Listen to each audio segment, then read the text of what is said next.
Hello guys, this is Daphne from the Lupi Vermiglio. Today I'm going to show you how to join the hexagons for my Manico sweater.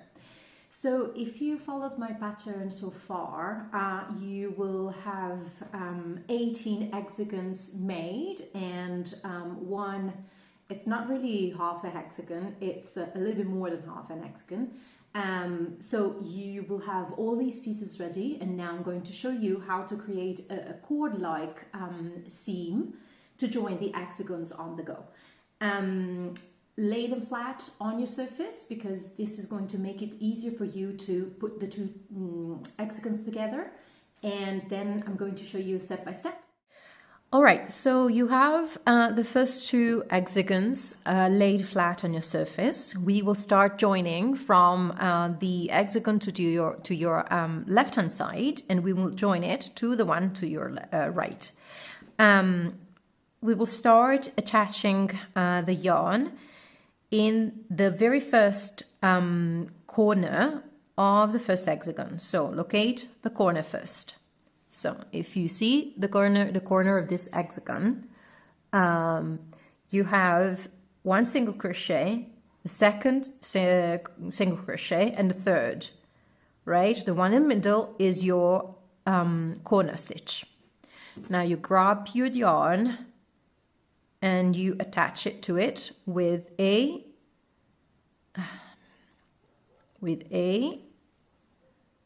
slip stitch or a chain. Right? Okay. Now, you have your chain on your hook. You pull out your hook and you insert your hook in the corner stitch of your next hexagon. So 1, 2, 3, this is my corner stitch. You grab the chain you just left and you pull through, right? Now, this is what it looks like. Now you enter your hook in the next single crochet of your first hexagon, like this. Get rid of the tail of your yarn. Yarn over and pull it through. Now, you have again a chain on your hook. You leave the thread, you leave the yarn, you enter the hook again in your next single crochet of the second hexagon, like this.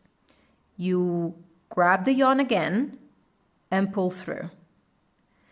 And then you work again slip stitch in your next single crochet of your first hexagon, like this.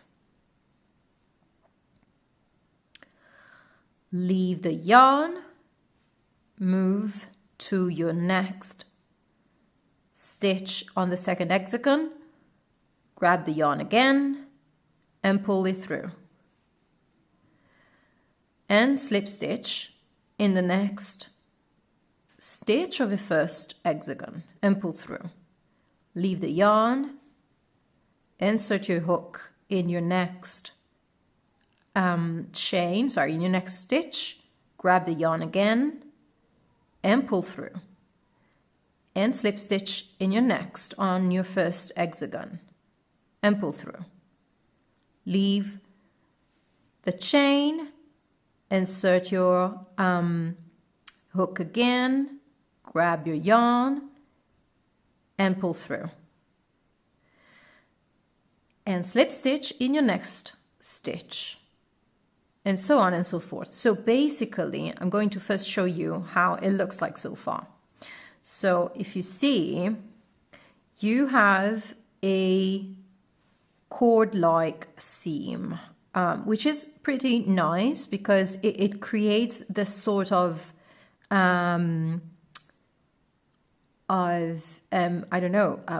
cord of braid, right? It's pretty. It's very pretty.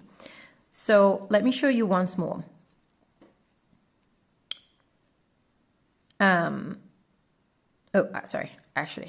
Leave your yarn, insert it in your next stitch of your second hexagon, grab the yarn again and pull through, and then slip stitch in your next stitch of the first hexagon and pull through. Leave the yarn, insert your hook in the second hexagon, grab the yarn again and pull through. And then slip stitch in your next. And you continue until you reach the corner stitch of the 2 hexagons. So I'm going to accelerate a little bit. This.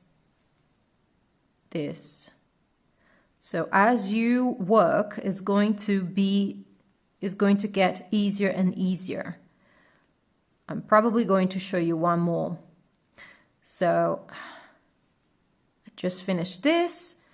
Leave your yarn, remove your hook, enter your hook in the next slip stitch, in the next stitch of your second hexagon. Grab the yarn again and pull over, and then slip stitch in your next stitch of the first hexagon, and so on and so forth. All right, we completed the 2 hexagons. We are now ready to join a 3rd hexagon. If you are following my PDF pattern, you will have a diagram to know in which sequence to join the hexagons to make the front and back panel of my Manico sweater. But for the sake of this tutorial, I'm going to grab any hexagon and just follow another seam so that I can show you how to do it step by step. So as I said, we just completed the first 2 hexagons. We joined the corner stitch of the left-hand side hexagon to the corner stitch of the right-hand side hexagon, and we're now ready to move to the other one. So as usual, leave your yarn, insert your hook in the corner stitch of your next hexagon. Again, single crochet, single crochet, single crochet. The one in the middle is your corner stitch, right? And then you grab your yarn again with the hook and pull through, and then you work slip stitch in your next single crochet of the first hexagon and pull through. Pull it a little bit longer so that it doesn't unravel. You leave your yarn, you enter your hook in the next single crochet of the second hexagon and pull through, and work slip stitch in the next single crochet of your first hexagon and pull through. Leave the yarn, enter your hook, insert your hook in the next single crochet of a second hexagon, grab the yarn again and pull through, and slip stitch in your next one. So as you can see, we always start from the hexagon to your left hand side, and then we join the one to your right. So every time to complete the stitch, to complete the joining, you will need to work both hexagons, right? So slip stitch in your first hexagon to your left, leave your yarn, insert your hook in the next single crochet of the hexagon to your right, grab your yarn again and pull it through, and then again slip stitch on your left, pull it through, leave the yarn, insert your hook to your right, grab the yarn again and pull through. Slip stitch to your left hexagon, pull it through, leave your yarn, enter the hook to your right hexagon, grab the yarn again and pull through. Slip stitch to your left hexagon, pull yarn, leave the yarn, insert your hook to your right hand hexagon, pull it through again, and so on and so forth. You continue like this until you finished. It's not as difficult as it looks like. You just need to get to understand how to make this cord-like seam, but it's very, very easy. It doesn't add any extra centimeters to your work, because it's simply a row of slip stitches, just that we are moving from one to the other hexagon like this.